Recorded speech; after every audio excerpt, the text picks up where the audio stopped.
Hello and welcome to Lost Within Lost, the podcast where we are re-rewatching the 10 highest rated episodes of Lost. My name is Dan and my controversial Lost opinion is that The Constant, while an entertaining piece of television, is not even in the top 10 of Lost episodes. Put that in your pipe and smoke monster it. Hello, my name is Chris, and Dan, I'm going to need to see that list. Yes, hello again, and welcome to Lost Within Lost, the podcast where we are rewatching, recapping, and reviewing the 10 highest episodes of Lost. This week, we are all about the number 4 as we discuss the season 1 finale, Exodus. So our second Lost number in the countdown. That's right, yes. And our last Lost number. And that's right. Great list. Excellent list. Exodus is the 4th highest rated episode of Lost. Plus, Dan, you and I will be nominating our very own number 4s from our personal top 10. And as everyone would have no doubt noticed by now, The Constant has still yet to make an appearance in anybody's list. Yep. Dan, it's not in yours because you love diamond heists and secret agent strippers and things of that nature. Razzle dazzle. Razzle dazzle. And it's not been in mine yet. But it definitely belongs in the top 10. So there's maybe some sizzle for later on. But if you want to see the progress of our top 10s and the official top 10 list, it's all on the socials. Yes, Lost Within Lost, either at X or Blue Sky. That's right. You can go and check it out. Now we didn't assign any homework this week. I think we had homework free. The school's out for summer. Yes. But what I did a proactive. There's a really great podcast. It's called What Went Wrong. Have you heard of this podcast, Dan? No, mystery to me. It's really good. It's a podcast about how movies are made, and they did do a special one-off about the TV show Lost, because the production of Lost was absolutely bonkers. But it's not one of those ones that picks on bad movies and says, oh, look how bad this is. They'll take a movie that we love and just talk about the conception, the writing process. There are so many movies where so many things can go wrong, and yet at the end you get this incredible product at the end. And so the whole kind of mantra is that every movie is basically a small miracle, because so many things need to come together. So it's hosted by Lizzie Bassett and Chris Winterbauer. They're sort of adjacent to Hollywood and have had small things here and there in the industry. And they did a very special episode purely on Lost, and it's absolutely fascinating. I think we've hinted at and guessed at a few of the, I guess, the story of Lost and how it came apart, the production issues, the writing issues that happen, halfway through the show. They cover it all in detail, but I wanted to, I guess, cover a few little notes for everyone, like to go back to the creation of the show. I think, Dan, you mentioned once before that the idea or the genesis of Lost was this kind of combination of, because Survivor was such a big hit. Yes. And the other thing that had happened was that Tom Hanks had been in Castaway, and that was massive. And so Lloyd Braun was the chairman at ABC, and ABC they were like fourth. They absolutely sucked. They were the worst network on television. They're dead last. And Lloyd's got this idea. He's like, I want to do Survivor and I want to do Castaway. And the concept was, but he wanted to keep it real, like within realism. And so that's where. And so he went to J.J. Abrams. Well, the first thing he does is goes to a guy called Jeffrey Lieber, who I think we noted him because his name is credited on the pilot, and he gets him to write an outline. Now, this is in January of 2004. The show is on air by September 2004, right? And this is all about pilot season, and the old way of doing things back in the day was that you'd start with 200 ideas for a pilot, and then maybe half of them would get some kind of green lit or get something written up about them, and then maybe 3 or 4 make it to air, and then one turns out to be good. So it's even that is a miracle in itself. But Jeffrey Lieber writes this outline based on Survivor and Castaway, and he sticks to the realism thing. He follows the guideline, and it's about, apparently you can read it. It's online. It's about a doctor and a drug addict and a con man and a spoiled brat Hmm. and all these other people that crash on an island, and they have to sort of rebuild society while trying to escape. And they were originally tied to Aaron Spelling's production company. Yep. So the idea was that we shoot this amazing plane crash and everything, but then eventually we'll have a soundstage, we'll have backgrounds that we can reuse, and then Yep. it just paints this picture of like a 90210, like we can Yes. always, Yep. we'll just, the whole show can take place in the caves, and it'll be fine. So I love to think about this other version of Lost that almost was, but no, he takes it to J.J. Abrams. He is so busy that he's like, I've got Damon Lindelof, who I've started working with on Alias. I'll get him to read it. I don't even have time to read this thing. And they get 2 weeks to rewrite it. And basically they're like, this thing is so dry. It needs a mystery. It Yep. needs something to kind of keep the audience's, sort of brain ticking over. And they handed it back. They're like, you're gonna hate it, because what we've done is we've decided that nobody on the island actually wants to leave. That was like the big key. Was it, what Mhm. if all these people were actually hesitant to go home? And so then that brought about the flashback concept. And they were like, oh, and it also has to have a hatch. Yep. Apparently, in this very first version, they're like, that there needs to be a hatch. Yep. And so then Lloyd Braun, he knows he's on the verge of being fired, right? So he greenlights it. There isn't even a script, which again is insane for Yep. like a Crazy. pilot season. Especially this is like the highest budgeted pilot in history at the time. Exactly. Yeah, I think it's like a big middle finger to Disney or something to go, here, have all the money you need. And yeah, they were off. They had to create a pilot, and it's on air by September. They've casting again is more little small miracles. So basically, because all the pilots had been shot and were ready, they were already, you had all these actors that had descended upon Hollywood for pilot season Yep. that had auditioned for all these other things, and they're just kind of hanging around. So they're like, well, great, let's go. And so you've got all this cast there, and they go into great detail about the airplane graveyard. They go and visit out in the middle of Nevada. They go All and right. buy a plane. They break it down. They ship it to Hawaii. The locals who are suddenly waking up and seeing a plane crash on the beach, Yep. and reporting that to the local news. Lots and lots of really fun stuff. And then they get into the once the show is up and running, Lindelof is like at his wit's end. He's like, I don't know what to do here unless you Mhm. can give me an out. So he goes to negotiate with the networks around season 3, and he's like, we need to end the show, which is very different for any TV show at that time Yep. to want to get off air. So do you know how many seasons the network offered? What their first offer was? Oh, I'm gonna say This is back 9. in 2007. Yeah, they wanted 10 more seasons. They're like, give us 10 and you can go. They negotiated 3. So yeah, super. I recommend What Went Wrong. It's a 2-parter.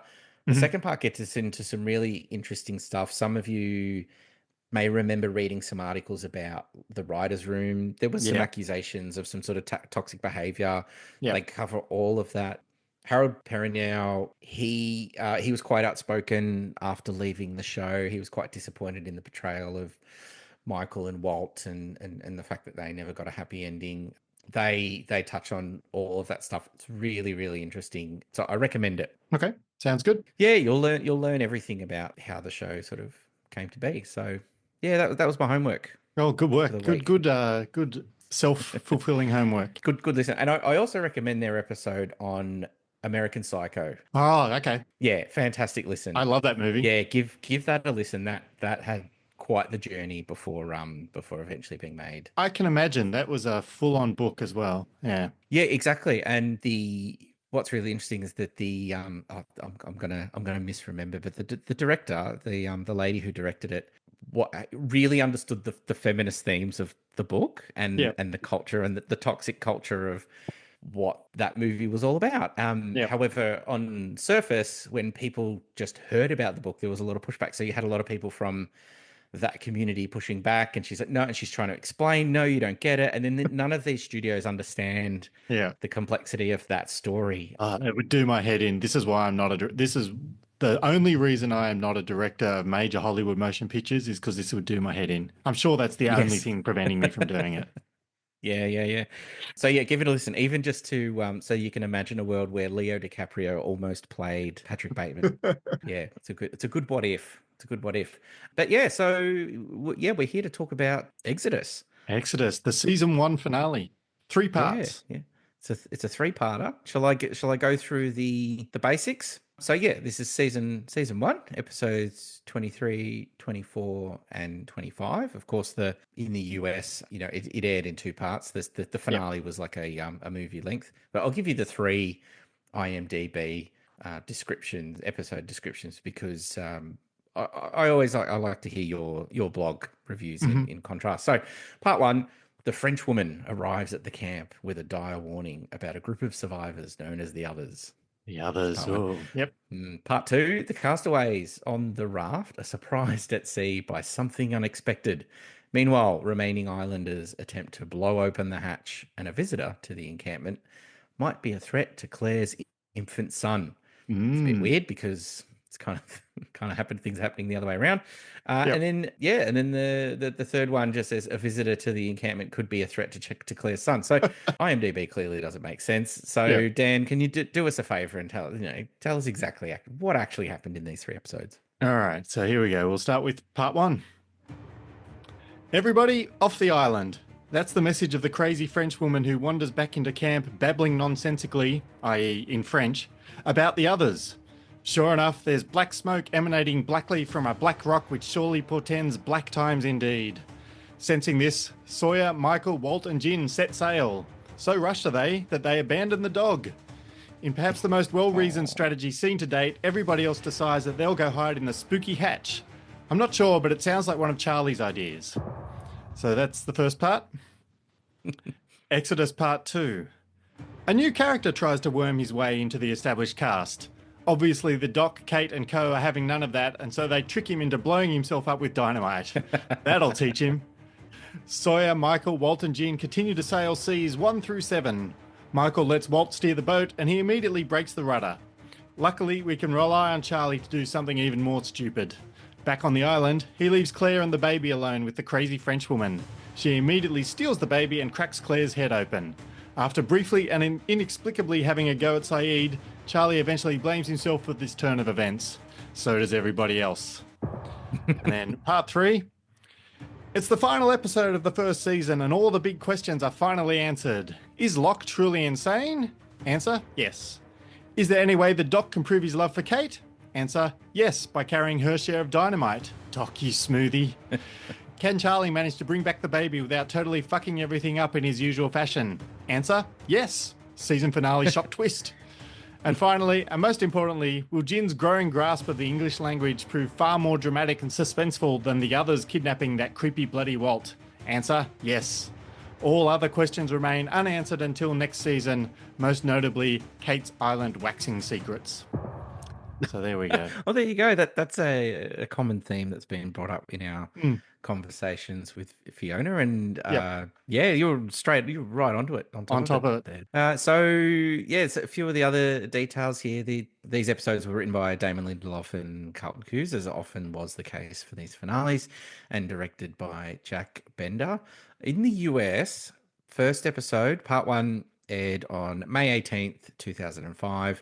And parts 2 and 3 together on May 25, 2005. In Australia, we had to wait until August, August the 11th, the 18th, and the 25th. They were not giving us a big finale moment. No, we had to be drip fed. and that middle gap of that, like the end of the second last episode, which is in the US blended into the third one. It just ends just randomly wandering through the jungle. Like there's no big dramatic lost thud. It's just No. yeah, okay, we're just sees a bird or something. He's just like, that's it, thud, we're done. That would have been very strange on August the 18th, 2005. I don't actually remember Yeah. what I was doing when I was watching that on that date, but I must have found it very strange. The Netflix still breaks them up as two separate Right. episodes as well. If you're watching, so it does have a I think it even says to be continued or Oh, does it? something. Okay. Yeah. My Yeah, yeah, Blu-rays yeah. have those two combined. Oh, okay. Hmm. Interesting. Yeah, I Old haven't pulled school. out the old DVDs. Yeah, so this episode has an IMDb ranking of 9.3, which makes it Hmm. fourth on the list. 20.71 million Americans tuned in for the finale.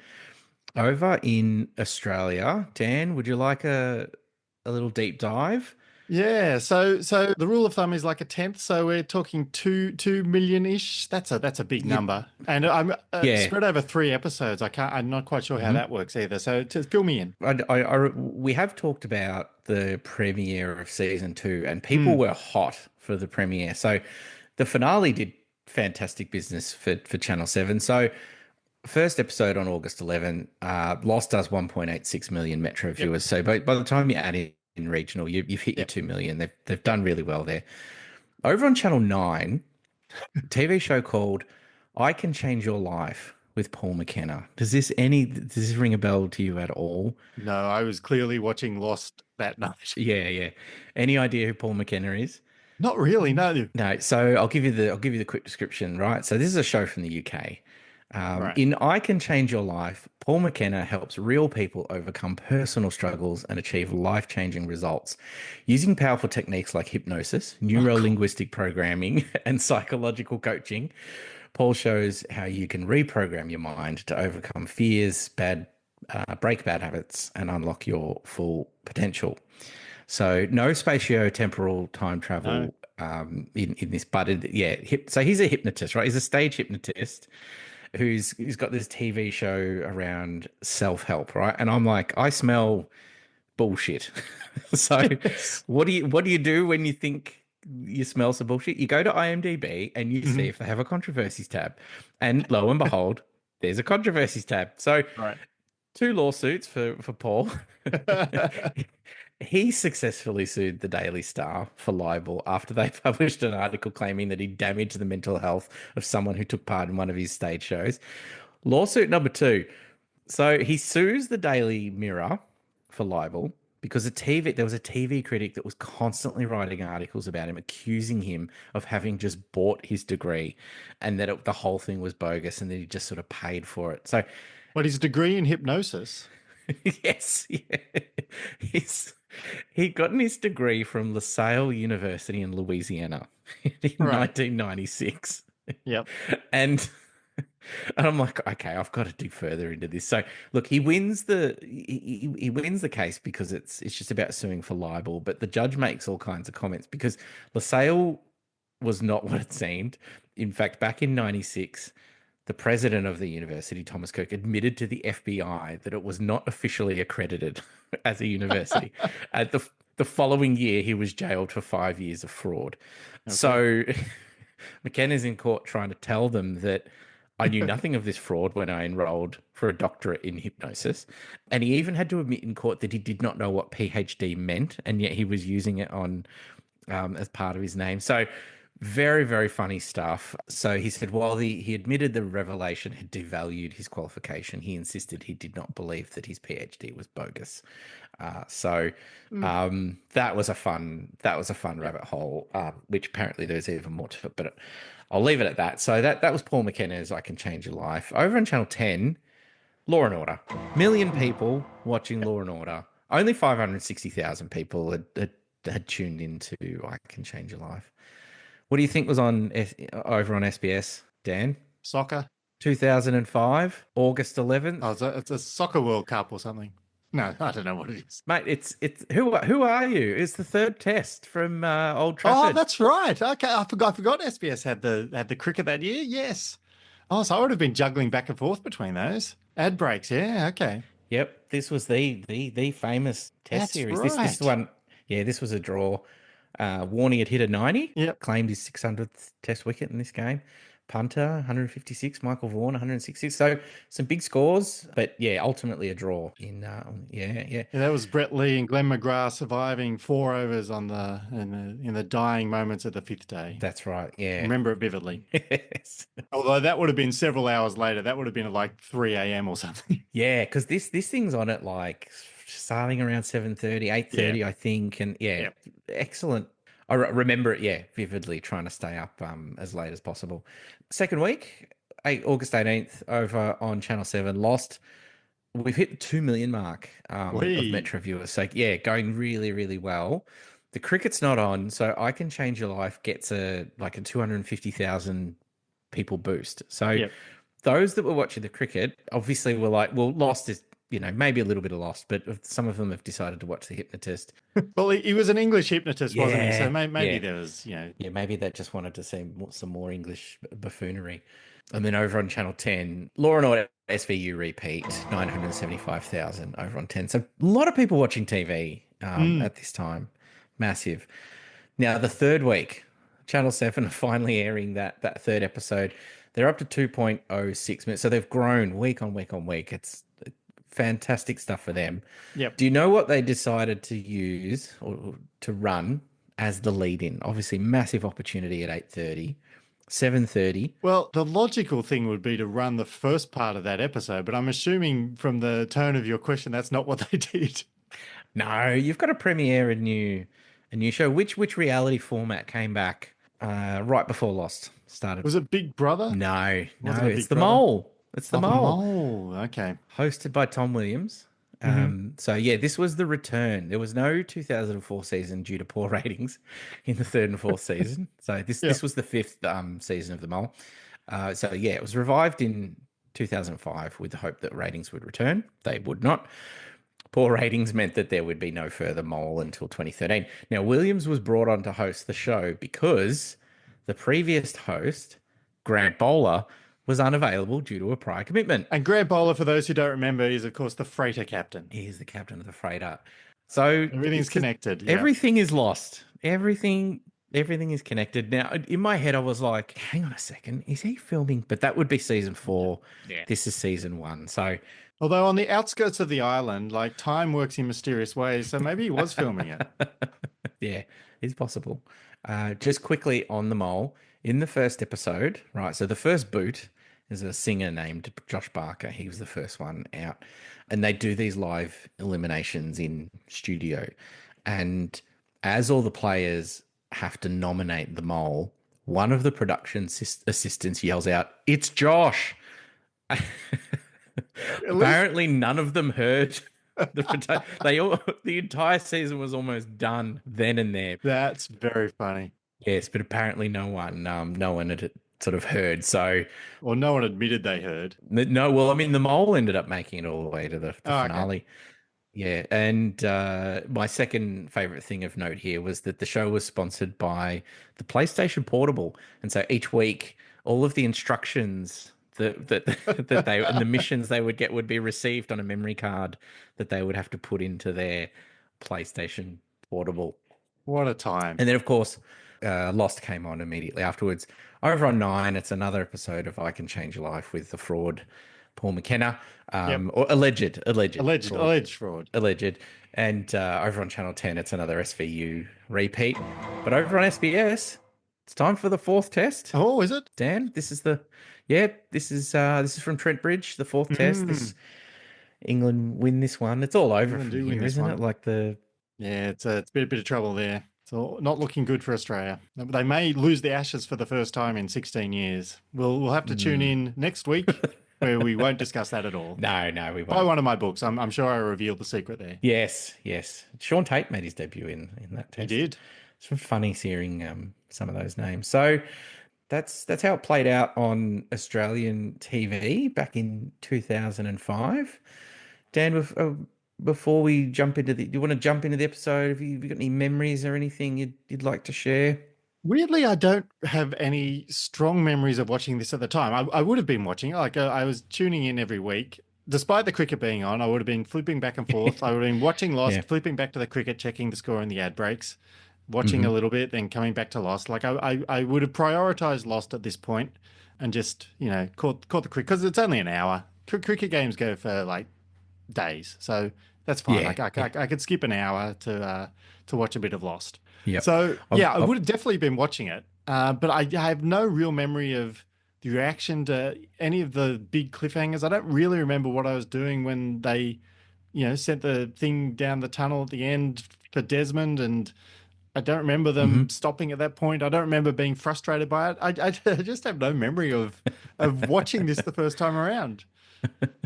I do, and we can get to it later when we talk about it in detail. But I specifically remember getting off the couch and moving the mouse on of the video file that I was watching when they were on the raft and the light comes on, and I desperately needed to know how much time was left. Mm, And then when they said we're going to have to take the boy, yeah. I was going no, no, no, no, no, no, because the fight there wasn't enough time left in the file. So Yeah. I that's burned in my brain from that time. I did think before we talk about the episode, I thought what would help us put us in that sort of 2005 feeling would be what was number one at the box office. What Yes. was the number one movie that week? So right before Lost aired on the Thursday night, the number one movie at that point in time was a movie called The Island. Oh, really? Yep, this was. Do you know it? Do you? Don't think so. This is a Michael Bay joint. A Right. very very well forgotten Michael Bay film starring Ewan McGregor and Scarlett Johansson. It I do was remember this. I might have actually seen this one. Not at yeah the time, but I probably picked it up at some point and then completely forgot about it. yeah. I think it's pretty forgettable. The funny thing about this is that it's from in 2005 and it was set in the future. Can you Mm, guess what year the movie oh, was set? 2018. 2019, so Oh, 40 close. 14 years into the future. Yeah. It's about a mysterious facility, research facility where all these people are living, and they get promised that one day they can go to the island and live a normal life. And then Yeah. even the trailer says that they're clones. Like the trailer gives you the twist that look, oh, they're actually clones and they've been grown in the facility and da da da. Also starred Steve Buscemi, Jimon Hounsou, Michael Clark Duncan, and one Mr. Sean Bean. Oh, okay. What do we Did he do get? when Sean Bean is in a movie or a TV show? Yeah, he dies. He dies. That's right. Do you want to have a guess at how he dies in this one? Doesn't get his head chopped off. Oh, very close.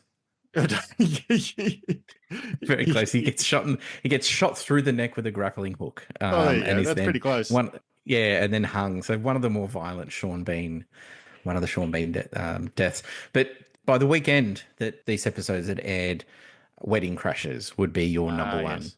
You're fast talking Vince Vaughn crashing a wedding alongside who was it? Owen Wilson? Owen Wilson and the Australian actress Yes, whose name I've forgotten. Isla Fisher. Isla Fisher were staring at each other, going, Yep. "One of us has to pull this name." Uh, I've never seen it. Oh, it's not. That's. I mean, it's just a dumb comedy. It's fine. It's perfectly It's fine. yeah.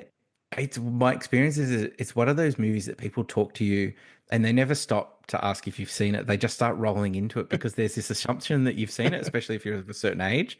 Yeah. Never saw it. Yeah. Never saw Yeah. it. Don't know if I ever will sit down for it. You don't have to rush out and watch it, but if it pops up, you don't have to avert your eyes either. It's fine. Yeah, yeah. All right. We should talk about Lost. Yes. Let's get into it. Hey, yeah. What any your big thoughts? I guess the big thoughts of this one was after a season full of these flashbacks to everybody. This one was kind of a cool return to the pilot of having individual flashbacks to individual people and catching Hmm. up. So the pilot had them.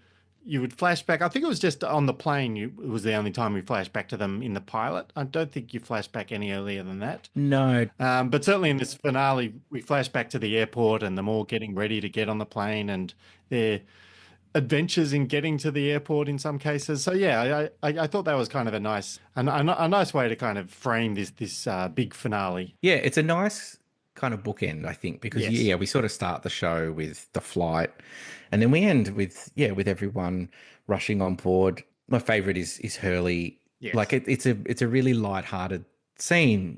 He's Of course, probably tried to plug some American thing into the power outlet. It's a shorted everything, and he's so happy that he's made this plane. And of course, Yeah. contrast with he's standing by the hatch, about Yes. to notice the numbers. Did you know that the lady at the desk who helps Hurley, so she's Mhm. credited as her name is Jenna. That's what's on the name tag.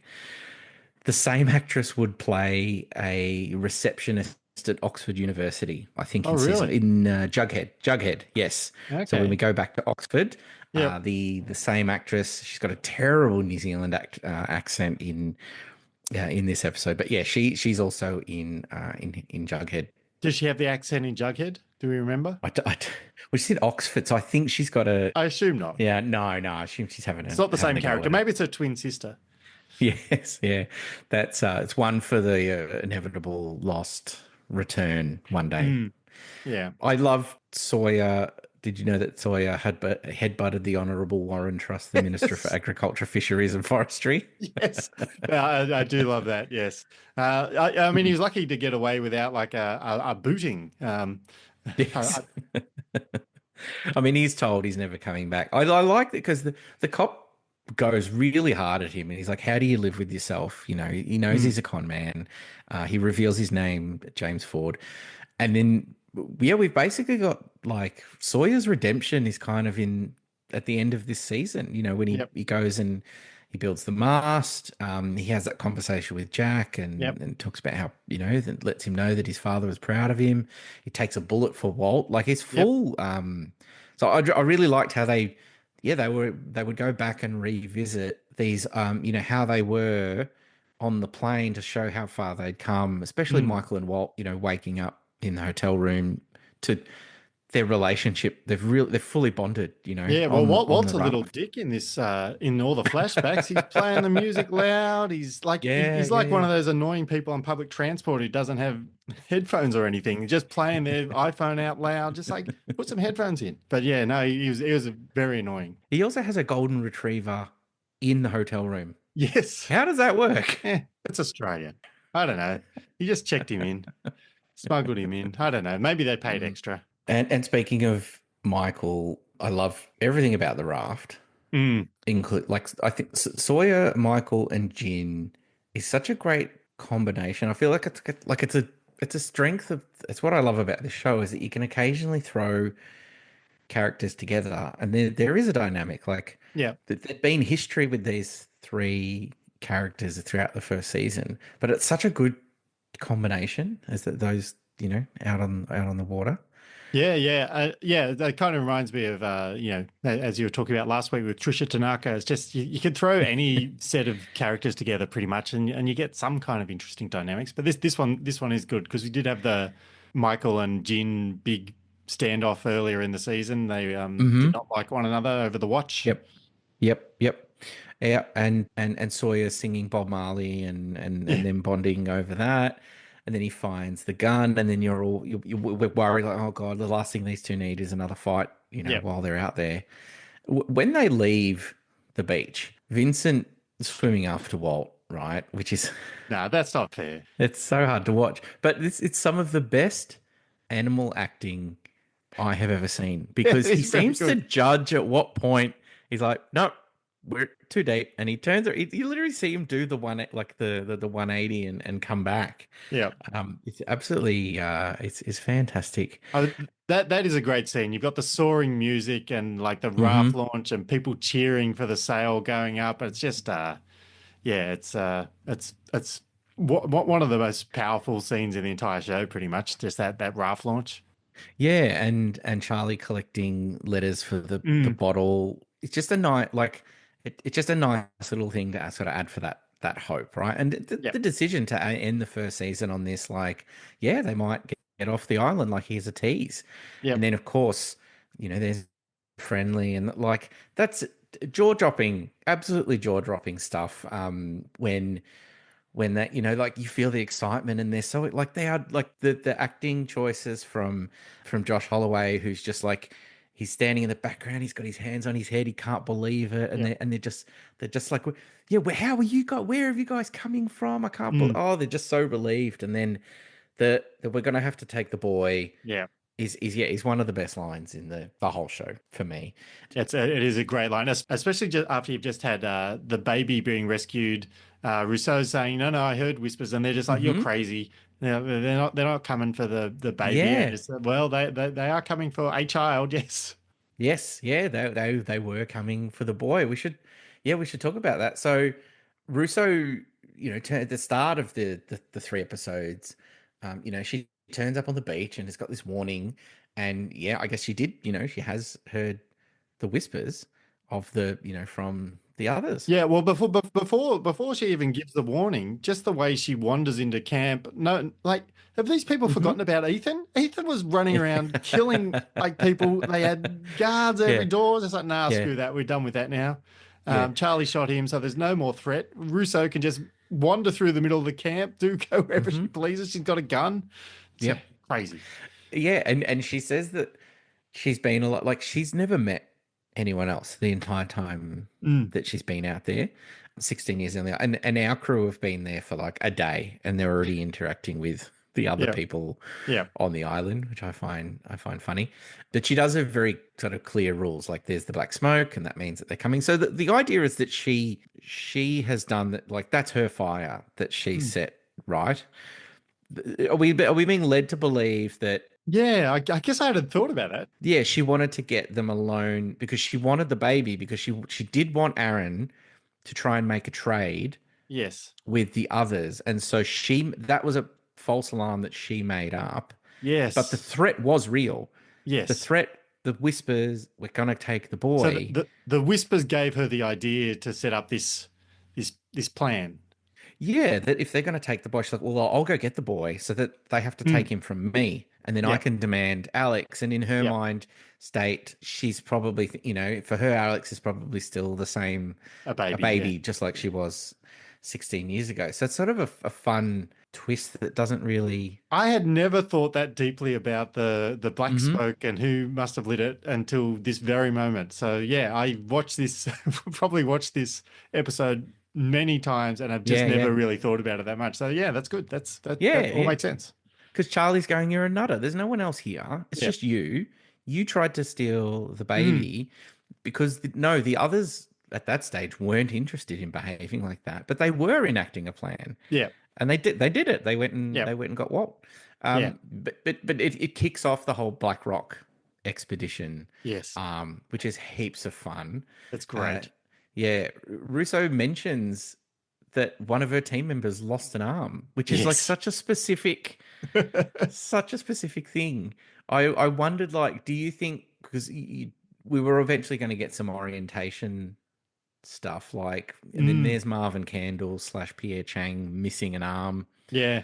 in one of the early Yeah. orientation Well, we were videos. I wonder, supposed to think he was part of Rousseau's crew. yeah, I don't know if that No. that was a possible something they ended up changing. Yeah, and poor Leslie Poor Ards, Leslie. yeah. What a way to go, though. Yeah, yeah. You want to keep a secret? Don't tell the fat guy. And they were very self-aware, right? Because he's complaining to Hurley about like, oh, your little band of adventurers. We Yeah. know, there's 40 other survivors here on the island. It's not just about you guys. Yeah. And watching him be in charge is a fun moment because Jack and Locke have to drop their guard because he is the science teacher. Yeah. And at this early stage of settlement, it makes sense. But Yeah. you're like, this is weird. This like he's in charge, and he's being a real dick right now. Yeah. And then go boom. Yeah. Oh, Um, poor Leslie. yeah, the smoke monster has giant footsteps. Okay, like we know that they didn't know what was They didn't going really on. know. It was a No, monster of some kind. it's basically sounds like the T-Rex in Jurassic Park, like the Yeah. way it's stomping through the jungle. But Russo does call it a security system, which Mhm. ends up being true. Yep. Yep, the reveal of the Black Rock being a ship is just another fun little thing you Yep. would never have thought of. Yes. Is really cool. While Jack and Locke are wrapping the dynamite, and Locke is talking about operation, and Yeah. he does the bzz sound. That's fantastic because later on, when Jack finally understands everything that's going on the island, he even uses dynamite with Richard as a way to Yes, sort of as to prove. to bluff Richard out. Yeah, Yeah, so there's all this tension about them, but in actual fact, knowing what we know now, they would never have. It was never going to blow up no, that's with true. with them. Yeah. Yeah. The, Um, the the thing about the dynamite, that scene where they're talking so, seriously about, is this the right thing to mm. do? Whatever they're saying back and forth to one another. I'm sure I've seen a parody version of that with those two actors, and I tried to Google Oh, it today to find it, but I couldn't find it. Um, okay.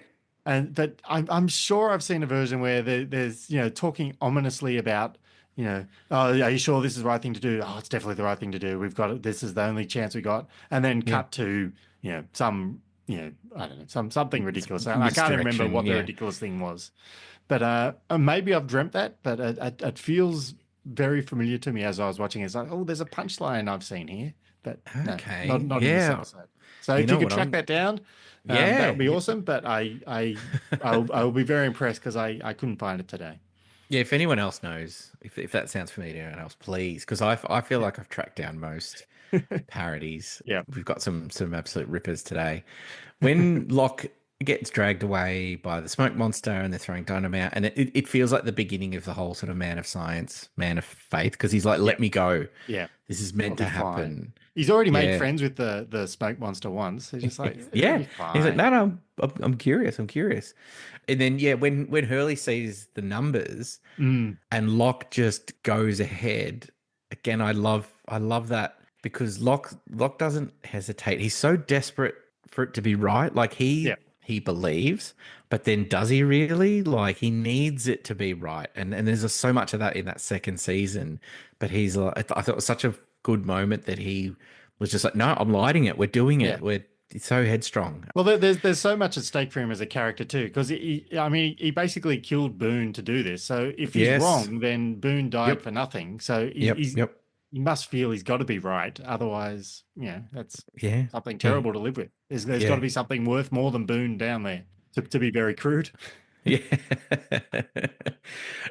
So yeah, there's a few other just a little sort of quick things here.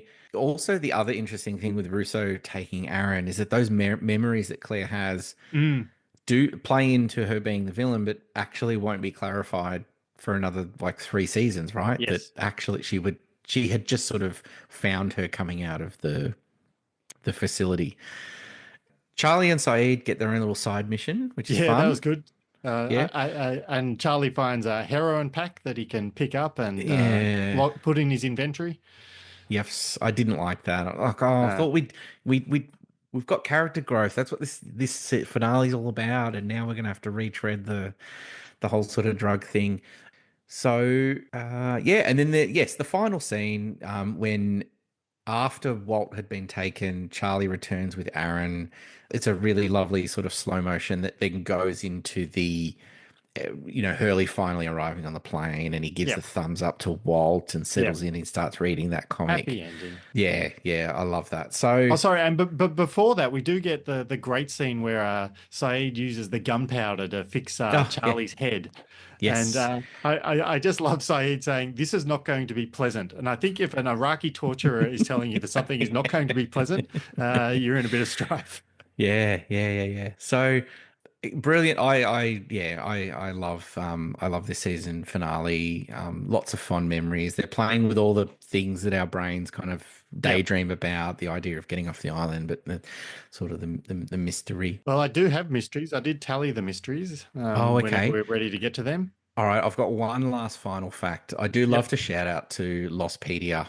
It's a Mhm. fantastic resource. Lostpedia tells me, so Vincent was played by Madison. Madison, of course, being a lady dog.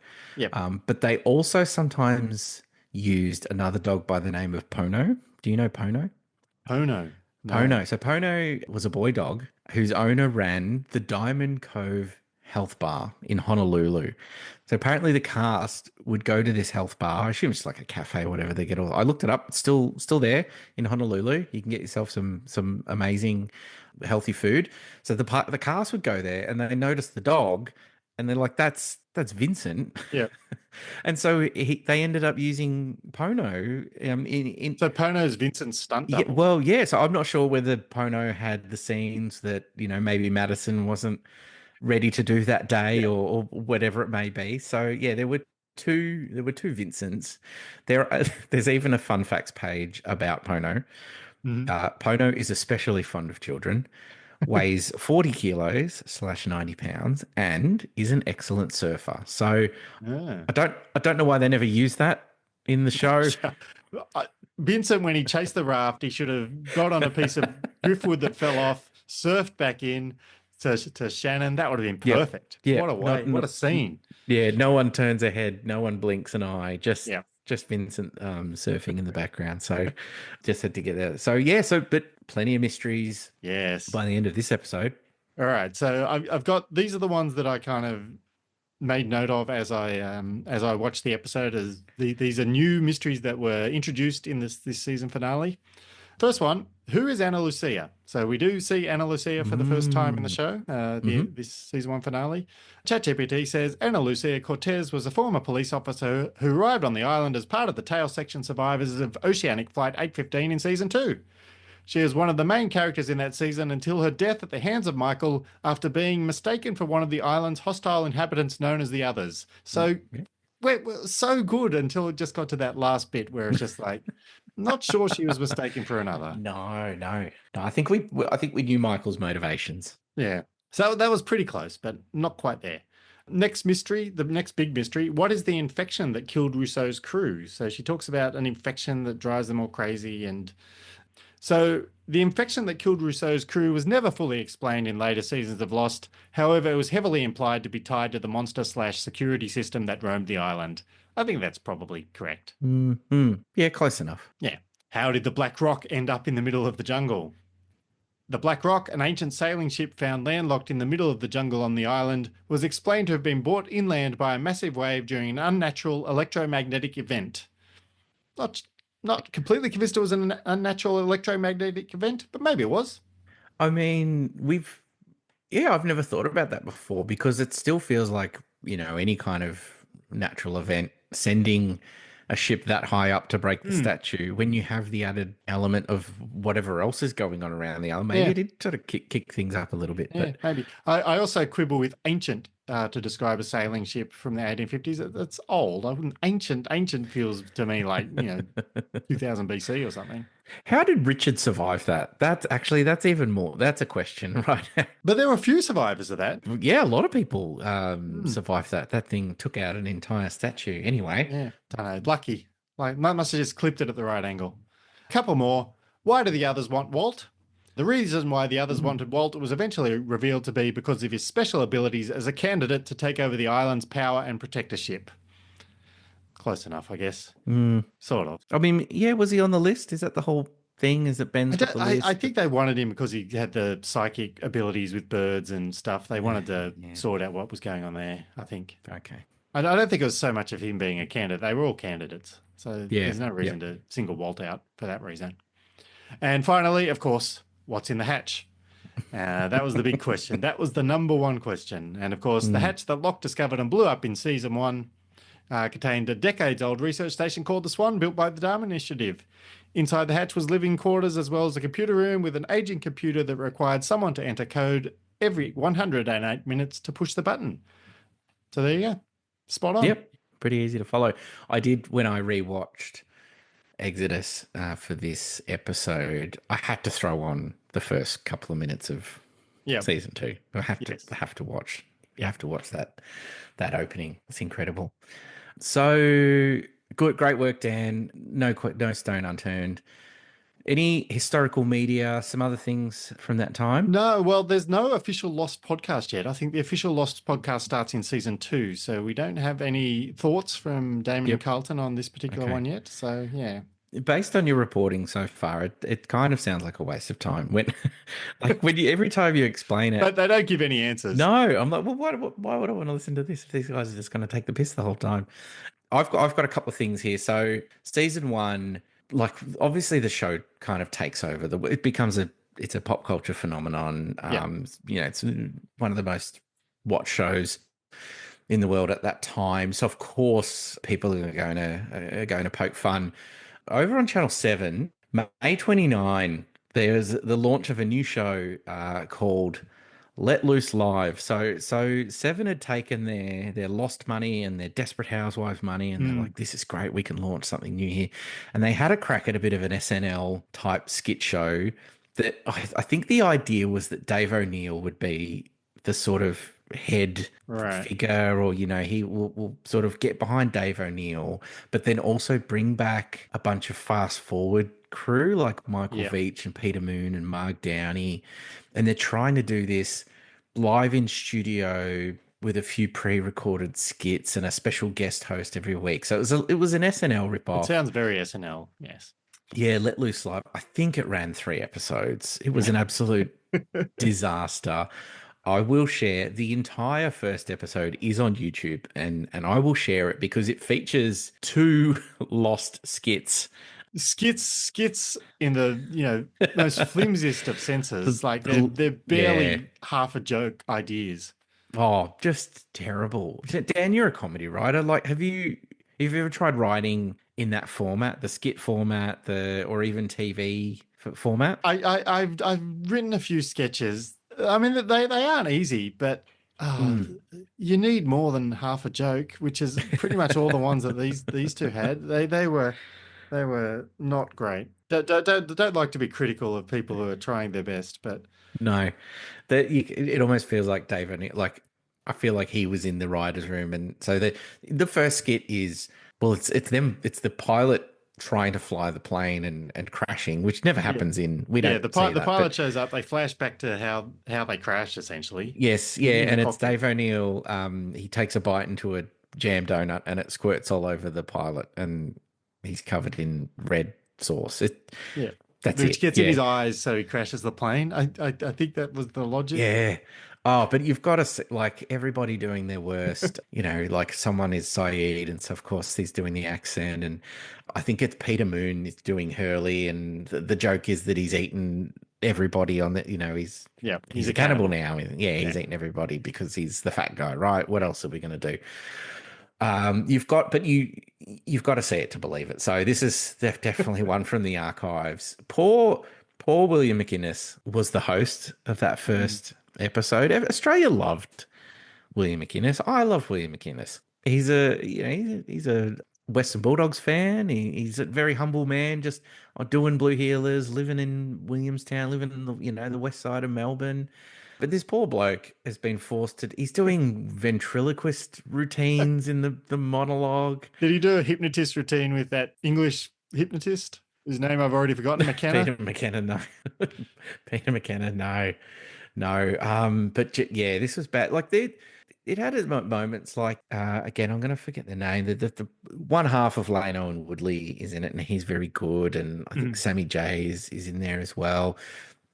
And I will. Michael Veitch doing Molly Meldrum I will always pop for that. That's good stuff. But everything him, so the conceit is that Molly Meldrum is now reading the lotto numbers. That's a good skit. Yep. That's towards the end of the show. Check that one out. Everything else terrible. Yep. The show failed massively.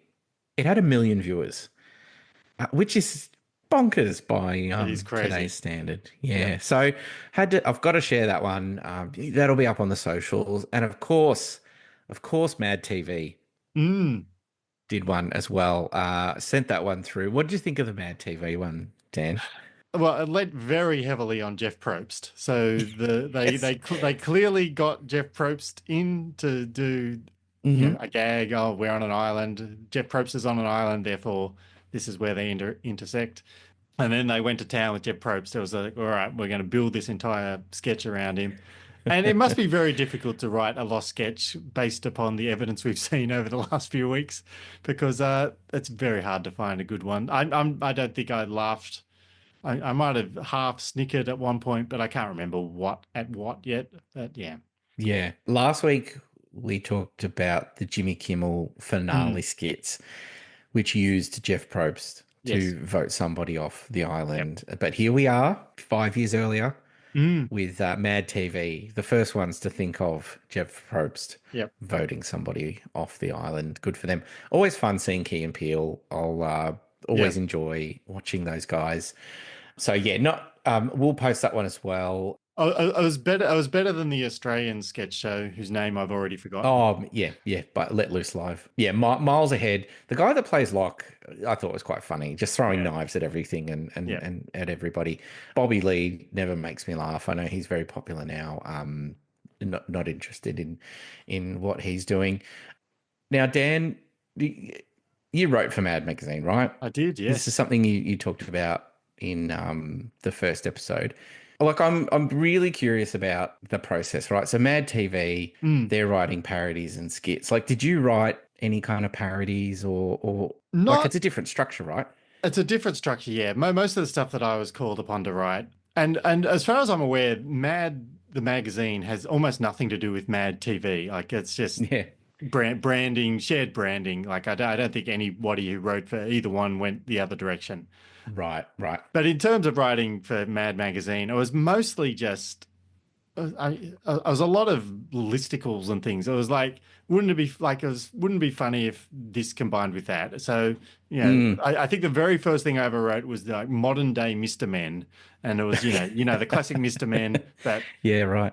Yeah. with different. I can't even come up with one off the top of my head, but it was Yeah, a right. variety of Mr. Men for the modern day.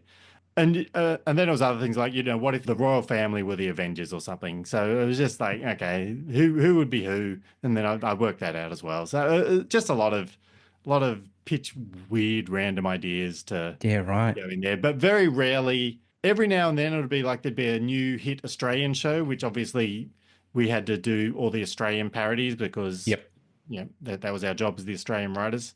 And but we wouldn't do them in the same way as like the full on satirize an individual episode of the show. It would be more just like one of the ones I did was can't remember the show now, but it was like a choose your own adventure essentially. I gave four lists of a possible plot line, and you could build that up into a generic plot for a generic Australian sitcom, Right. maybe Heartbreak Yep. High or something. I can't even remember Yeah, what, okay. but Okay. something like that. Yeah, yeah. I find it fascinating because you've got to have the artwork and all that kind of stuff, and it all fits a certain style and everything. So I Yeah. just I had nothing to do with the artwork. I did all the writing and just yep. to Yeah, send it right. off to the artist and wait to see what they actually published in the magazine. Yeah, right. That's some good concepts there. I was thinking like, what if superheroes had Twitter or something Yeah, like that, yeah, right? that would be exactly the kind of thing we'd be doing Yeah, today. And I yeah. may have So even done that a decade ago. Who well knows? maybe so Dan, I want to Hey, just holding up something to the camera here. Can you yeah, tell the this is listeners what Mad Magazine. We go inside the Britney Circus. that's right. This is Mad Magazine number 452. Okay, I So, think I'm in the 452s. mate, Dan, you are definitely in the Oh, am 452s I? because yes, you are. So, What's it? ever s- ever since you mentioned writing for Mad Magazine, I'm like, right, I've got to find this stuff. It's out there somewhere, and I have been searching high and low, and I've done some I got a box full of every issue I ever wrote for. really well. Yeah, could have saved you a lot of effort. Too bad. I no, I'm like Dan doesn't want to talk about this, so I'm gonna bring this up. So yes, I will I'll elaborate in another week. But so in this issue of Hmm. Mad Magazine, written by one Dan Liebke and with some art supported by Zach Black. It is the superhero Twitter. So this was back when Twitter, you would always see how many minutes ago someone had written Yep. something and everything. So yeah, so what you've got in here is you've got the Twitter feeds of like Batman, Wonder Woman, the Incredible Hulk. I thought I have I no thought I'd memory of read it. writing this, but I must have. Well, welcome to a new segment of the podcast. Where I read out Dan's Mad Magazine contributions. So, Batman, aka the goddamn Batman, he says about 2 hours ago, sitting in Batcave, eating kick-ass peanut butter sandwich, Butler's Rock, thumbs up, Alfred. Yep. About an hour ago, Bat computer, blue screen of death. What the fuck? Or WTF? And then he says at Amazon Hottie. We'll see what I can do. We'll see what that means. And then he says, at Boy Wonder, get Batmobile back to Batcave immediately, or I'll show you a real sidekick faster than you can say, holy joyride. And then he says, at Clark Kent, seriously, dude, the glasses aren't fooling anybody. There we Wonder go. Woman, Just got back from averting jewel heist. Pretty sure somebody's stolen my invisible jet. Still can't find invisible jet. Also left my purse in the other uniform, so can't catch taxi. And then she says, "At goddamn Batman, any chance of dropping by in Batmobile? Help a girl out. I'll let you play with my golden lasso." And then, oh wait, invisible jet right in front of me the whole time. LOL. This is good gear, Dan. This is good stuff. But maybe can I post something on social, or Yeah, will we get yeah, taken yeah. down? Nah, no, Um, I don't think anybody's checking for decades old magazine material. so there it is. I finally found one. You know how hard it is scouring the internet trying to find via your name a copy of Mad Magazine. So I now know the numbers that I need to be hunting around. Yeah, Yeah. to find Well, some yeah, more. I was on it for 20 years on and off, so you should be there should be a wide range of numbers. Anyway, Yes. Yep. I could tell you the exact numbers. I'll send you some pages. I appreciate that. No, I've got my own methods now. Got your own sources? Um, yes, that's right. Yeah, I spent a lot of time hunting. I thought he doesn't want it to be seen. It's not out there. It's been wiped from No. the internet. Okay. All right. That was a good surprise. Yes. Yeah. Yeah. I was looking forward to that one. All right. So that sort of brings us to the end of Exodus. Although I've got some award season content because, of course, this was the finale of Mm. season one, right? So, and that first season It was the was best show every. at the Emmys, right? Yes. Yep. At the Emmys. So at the Emmys, Best drama. yeah, they win an Emmy for outstanding directing. Hmm. And then visual effects, music composition, single camera picture editing, nominations for writing, sound mixing, sound editing. They're just winning everything. That first Yeah. season was huge. Yeah, so they did win an Emmy for best drama series. They beat out anyone have a guess as to the shows at that time? 2005, No. 24. We've talked about 24 a 24, lot. yeah, I the think. Yeah, usuals, yeah. yeah. It's pretty criminal. I reckon if you worked for either Deadwood, 6 Feet Under, or The West Wing, you'd be pretty miffed if Lost had sort of taken home. But then, does anyone respect the Emmys? Not really, no. I don't No, think so. probably same as the Golden Globes. They even won an Artios Award for Best Casting, which I Okay. wholeheartedly agree with, and the International Horror Guild awarded Lost the Best TV series. But what, best smoke monster? Yeah, well, yeah, because I was just got a scratch in my head. Like, I feel like everyone wants a bit of the Lost train at this Mm. point. They beat out Carnival, Charmed, and Kingdom Hospital. Okay. And by the way, the best movie at the International Horror Guild Awards that year was, of course, Shaun of the Dead. Fair enough. Good Yeah, movie. fair enough. Very good Mm. movie. Very good movie. And Terry O'Quinn won a Gold Derby Award for Best Supporting Actor. What is the Gold Derby? From what I can tell, Is it's it a just little a hat? block. No, it's some kind of. It even has like a horse in the Oh, logo. It's a blog site where people gamble on award season, right. Okay. and then they just decided to have their own awards, of which Terry Quinn beat out a number of people to win Best Supporting Actor. So good for him. Good work, Terry. I love the Saturn Awards. That's the best of fantasy, horror, sci-fi. Mm. So, best network TV series. None of the TV shows I just mentioned earlier at the Emmys. All different. So, Lost wins best network TV show, beating out Prison Break, Yep. Supernatural, Yep. Veronica Mars, Oh, Veronica Mars. Okay. Surface, Yep. Invasion, and Smallville. Oh, poor old So, Smallville. yeah, I know you loved. I loved you loved your Smallville. Best TV actor went to Matthew Fox. I know he gets nominated probably every year from here on out, but I think he only really won awards in that first season. Yep. So he beat out Julian McMahon for Nip Tuck, Wentworth Miller in Prison Break, Tom Welling in Smallville, William Fichtner in Invasion. So I think he would eventually join Prison Break. I think most people would know him as the sort of really insane police guy that chases them down in Prison Break, and Ben Browder for Stargate SG-1. Do you reckon the Stargate crew only bother opening the mail when it's the Saturn Awards? Yeah, definitely. Yeah. And of course, the best DVD television release award went to Lost as well. So they've cleaned up everywhere. How do you reckon they fared at the Monte Carlo TV festival? The Golden Nymphs. They won everything.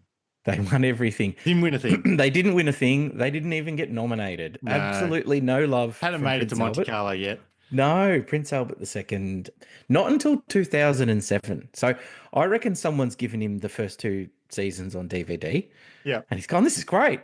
What have we been doing?" And because from then onwards, it's nominations galore.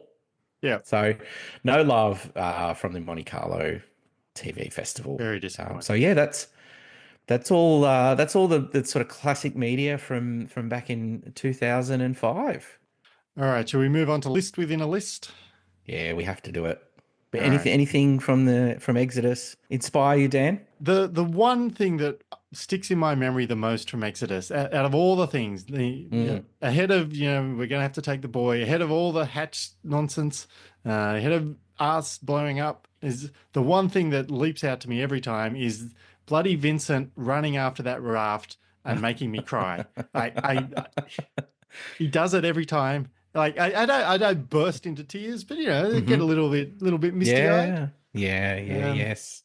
Dogs should not be allowed to do cute things on movies and make me cry. All right. So what are we calling this one, Dan? Pop culture moments that made us cry, or get a little misty eyed at the very least. Yeah, and I've got thousands because I cry all the time. Oh, that's so good to hear, Dan. Because this segment has become like proper 13-year-old boy bedroom type stuff, right? Yes. Like everything we've talked about here. So yeah, let's get emotional, right? Yeah. Let's get raw. Let's do it. Have you got one that you want to lead off with?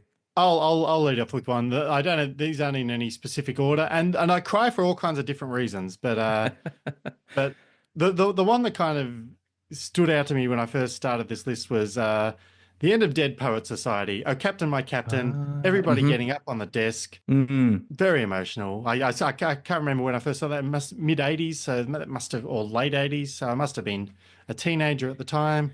Yeah. Very, very moving. Found that very moving.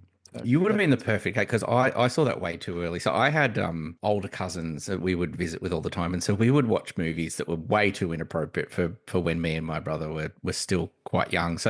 But then even something like Dead Poet Society, I just completely over my head, and I don't think I've ever watched it properly ever since. So it could be one for the homework. Yeah, maybe. Yeah. Well, the other one in a very similar genre, which I must admit I also cried to, but I think I have an excuse. So the lesser man's Dead Poet Society is Mr. Holland's Opus, starring Richard Dreyfuss. And I remember I was sick at home one day, off work, just on the couch. It came on whatever pay TV channel I was watching. I just watched it, fell asleep through half of it, and then woke up at the end, and they do, some big emotional, all these former students get together and play music for him. I don't even remember what they do. They do something, and I was burst into tears at that. I was like, God, that shouldn't work. That cheated. That got me. I don't count that one because I was sick at the time. But Captain, my Captain, in the end of Dead Poet Society, that counts. Have you seen? There's a very good SNL skit where they kind of take off the ending to Dead Poets Society, where they all stand up on the table. So I'm not, if you haven't seen it, I'm gonna send it to you and not spoil it. It's very good. Fred Armisen in that one. He's fantastic. All right, I need to do this. I need to tell this story in public. This is my friends know about this, but we're all friends here, Chris. Fuck it. Let's rip off the Band-Aid. Futurama. Season 4, episode 7, Jurassic Park. You did ask about this when we talked about time travel. So, yeah, I met my partner, Marina, quite a number of years ago, and she had she was already best friends with a dog called Gumby. It was this big Rottweiler that sort of had like a golden retriever head. It was this lovely, big, stupid dog. And then another smaller dog named Fergie. Now, I was one of those guys, which is now very well articulated on the internet now, where these guys that insist on making their girlfriends watch things that they Yep. think are funny and they think are cool, right? Yep. And a lot of guys get dunked on it for now, and I think it's absolutely hilarious because it's so true. That's exactly what you would spend most of the time watching Yeah. your Yeah. friend or your Oh, partner yeah. Yeah. watch. I'm definitely been one of those Yeah, guys too. so here I am trying to convince this person that Futurama is great. It's hilarious. It's the funniest show ever, right? And she had two dogs, and fortunately, one New Year's Eve we went out and the dogs were home. They were all locked up and everything. But poor Fergie had just gotten so worked up that she'd tried to get out and Mm. had injured herself quite badly. And unfortunately, we lost Fergie, Mm. and it was a really obviously awful day, Yeah. devastating. And Marina is convinced that I did this on the day that the dog had died.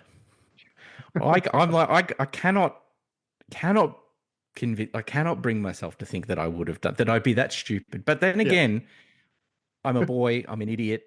Yeah. It's very possible that I did. To say, hey, to take your mind off it, why don't we watch the episode of Futurama? The one episode that I think you would connect with because it is about a dog. Let's sit down and watch that episode. Now, that episode famously ends with the Fry's dog that he had Mm. back in 1999. So they waited until season 4 to kind of revisit this idea of, well, what happened back in 99 after Fry left? Because people basically assumed he went missing. Yep. And what we didn't know is that he had a little dog that used to go on when he was a pizza delivery boy. And the sort of the fate of Seymour Asses, as his name was that he just waited around. Yeah. Waited around for him outside that pizza shop like a good boy. And it is absolutely devastating. Yeah. And No, I've seen that clip completely out of context. It's devastating. I was just like, no. I kind of want to make you look. I would recommend it for a bit of homework, but No. so yeah, so I made my partner watch the saddest piece of dog media Yeah. of all time, very close to when she'd lost one of her own best friends, and so yeah, I'm an idiot, and I've never let it down. Yeah, have to put my hand up for that one, but it's I mean it's brilliant, and they're not sort of trying to get the emotion out of you in a very cheap way. It's Mm. very well earned, and Yeah. so it's a great episode. Yeah, recommend Jurassic Park from Futurama. Yeah, for this exact reason, I refuse to watch Marley and Me. I basically refuse to watch Okay. any movie where a dog dies. It's just like, no, Yes, yeah, we'll never do it. yep. All right, let's change the style of tiers then. Okay. All right, I think I'll go to this one. The Lord of the Rings. Couple of moments in this one. In the final one, Okay. The Return of the King. I can't Mm. carry it for you, but I can carry you. Sam Oh. lifts up Frodo, carries him up the hill. I was like, oh, come on, mate, that's not fair. And then a little bit later, after they've, one of the thousands of infamous endings in Return of the King, they all go and Aragorn's been crowned the king and the hobbits go to bow to him. And he's just like, Hmm. nah, you bow to no one. And everyone bows to these four hobbits. I'm like, oh, Ah. not fair either. It's like, nah, those two got me. So they're not, yeah, they're just emotional. You remind. I found this really hard, and I asked Marina. I said, "Can you remember us ever watching anything? You turning around and I'm crying." She's like, "No, you have a heart of coal. You have a heart of stone." But no, the ending of the Lord of the Rings when they're all just having a good time, and Mm, yeah, and when they all bow to me, I definitely remember tearing up during yeah, that. It's yeah. great shout. I did say that we were trying to get away from like the teenage boy sort of stuff, but. Lord of the Rings. Yeah, I've got to mention. Do you know the game Shadow of the Colossus? Have you PlayStation 2? This is a legendary game. It's a fantastic game, but it's a really different kind of concept where basically it's just a one big open world. It's you and your horse. His name is Agro, and you've got to take down 16 of the colossi. These. So what it is, you might think that you're approaching, this giant rock, and then this huge beast will come out of the ground, and it's just you and this against these tiny beasts. But that's it. You just have, if you can kill these 16 beasts, you can resurrect the princess that that you're trying to save. And right towards the end of the game, when you've this incredible legendary sort of tale is coming to an end, you're trying to cross this final bridge. It's crumbling, and aggro shoots, like hoists you forward, and then you watch him fall and fade Oh, away. And it's this cinematic from a PlayStation 2 game. It's absolutely gut wrenching. Like because the character never speaks, but he screams out aggro, and it really, it's something that I will never forget. So there's another nomination. wow, that sounds full on as well. All right, I'll flip over to Apollo 13. Pretty much any scene where after everything seems to go wrong and the heroes have to succeed against impossible odds, and then somehow they do, and everybody starts cheering. I'm an absolute Mhm. sucker for that. That will mist me up anytime. So Apollo 13, Yeah. they're trying to get back to Earth. There's a zillion things that go wrong. They go dark for, they're supposed to go dark for 2 minutes, and if you don't hear from Hmm. them, that's it. They're doomed. They've burnt Yep. up on Yep. re-entry. And Hmm. after all the shenanigans they've had to do to get them back, they go dark and the clock keeps counting down and counting down. They've gone over the maximum limit they're supposed to go. Then all of a sudden there's like this crackle and, you hear Tom Hanks' voice saying, here we are, Houston, we're about to land. And everyone Hmm. in the control room just cheers. And I'm just like, fucking yeah, I'm balling with everybody. So I'm a sucker for that every Yeah, time. yeah, yeah. I'm a sucker in athletic terms, like Kathy Freeman's run. Kathy Freeman Oh, wins. Everyone's cheering. Ian Thorpe just anchoring the 4x100 meter relay, coming from behind to win. yeah. Anything athletic where everybody can't believe they've done it and cheers. I'm misting up. I cannot watch the 2016 AFL Grand Final because I'm a poor Western Bulldogs supporter. But though the Kathy Freeman run every now and then on YouTube, you just put it on, Yeah. and I think was she on the front bar and she gave her own running commentary of the race. That's a fantastic Yeah. segment as Yeah, I did see well. that. Yeah. Yeah, yeah. No, oh, geez, you've tapped into something there, Dan. Mm. And very quickly, when you mentioned Apollo 13, you've reminded me something. Tom Hanks in Forrest Gump, when him and his son are standing over, Jenny's grave. Just Yep. oh yeah, there's something in that as well. All right, Yeah. time to embarrass myself once more. This is one of the earliest times I remember ever tearing up at the end of a film. Like you said, people cheering Mm. sports related, Cool Runnings. When those four men are carrying Yep. the sled Yep. over the finish line, I think John Candy's giving clapping and everything. I think that's the first movie I ever shed a tear. So Cool Runnings is just Yeah. got me. As, Yeah. as, as there's definitely a genre there of like the underdogs and Mm, triumphing, and yeah. yeah, I'm a sucker for it. And kind of related, this is cheering as well.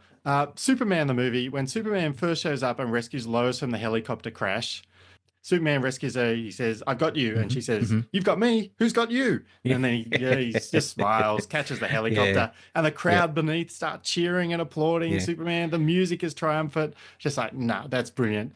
And just that theme song, that locked me in. That was my Hmm. favorite movie. Still is my favorite movie. Yeah. Right. Okay. And I love the theme music can get me just by Hmm. itself. Like Yeah. when Yep. Yep. Superman Returns came out, the first 5 minutes of that are all just the theme music and him returning from Krypton to Earth, misting up in that. And then there was a trailer for the new Superman movie coming out later this Yes. year. And I Yep. saw Yep. that and I was like, I'm going to This. cry again. It's like, come on, guys. So yeah, Superman's, I'm a soft touch for Superman. Are you going to be okay with Superman having a dog in the new Yeah, one? yeah, they won't do anything to Crypto. Surely not. No, no, Crypto's definitely got not. superpowers. He's fine. Yes, yes. I've only got one more. Now, Dan, like you said, you're 10 years older than me, so I've got to ask. I don't think you've got kids that are of 5 and under, right? Like No. kids are older. Yep. My 2-year-old means that I'm watching a lot of Bluey. Oh, the Bluey, Have you yes. seen any Blue? Have you seen some Bluey? I've not seen Bluey. I've been told that I should, but I haven't got around to it. Right, here is your homework. It is the cricket episode Yep. from season 3. It has a 9.7 on IMDb. Yep. And yeah, I will leave it at that. And if you're listening and you don't have kids and so you've just never taken the time to watch Bluey, Bluey is something you could put on any episode at any point in time, and you're in. It's some of the best writing that you will ever see in a TV show. And there are many other episodes that have even gotten me close to that sort of very emotional moment. That yeah, the little kid's still not quite there. He's not quite old enough. I'm like, shut up. The cricket episode's on. So that's your homework, Dan. I'm All right. assigning you some Bluey. Yeah. Okay. Sounds good. I've got one last one myself. The third last episode of Breaking Bad. Shit goes to Oh. town. Ozymandias. Everything Mm. goes bad, and Walt and Skylar have a big, massive fight. There's a knife involved. They're wrestling to the ground, and then Walt Jr. steps in between to protect his mum Mm. from Walt, and it's just like, Walt Jr., you bloody hero. So yeah, that's my last one. Yeah, good shout. Yeah, you've brought up a whole category of because I really struggled with this one, but yes, I think I'm a sucker for a sort of a happy for Mm, that sort of happy moment, like yeah, the ragtag group sort of get their shit together yeah, and pull off a win. So yeah. So, so, good so a stuff. good blend of sad and happy and Yeah. cheering and whatever. Yep. Yeah, Yep. and of So course the lost finale, yeah, as previously mentioned.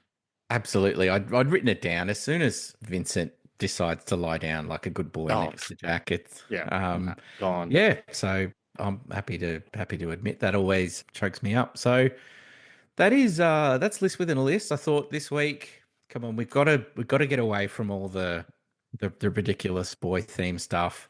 I was waiting for a bit of Steel Magnolias or something like that, but Yeah, yeah. we've We, done it we again. didn't get as far away. I but just for myself had Lord of the Rings, Superman, and Breaking Bad. So,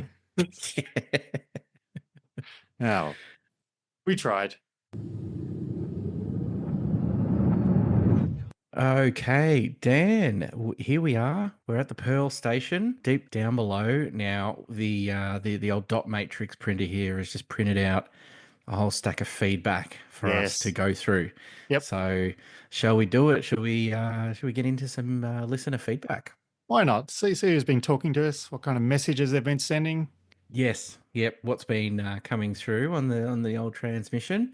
Now this one's a bit cheeky, Dan, because I never heard back from you on the Japanese deathmatch wrestling. So and I even gave you the option of a 5 minute overview, so you don't even Mm, have to sit through the full 30 minutes. But yeah. any Nah. progress there? No progress. Okay. Maybe by the finale.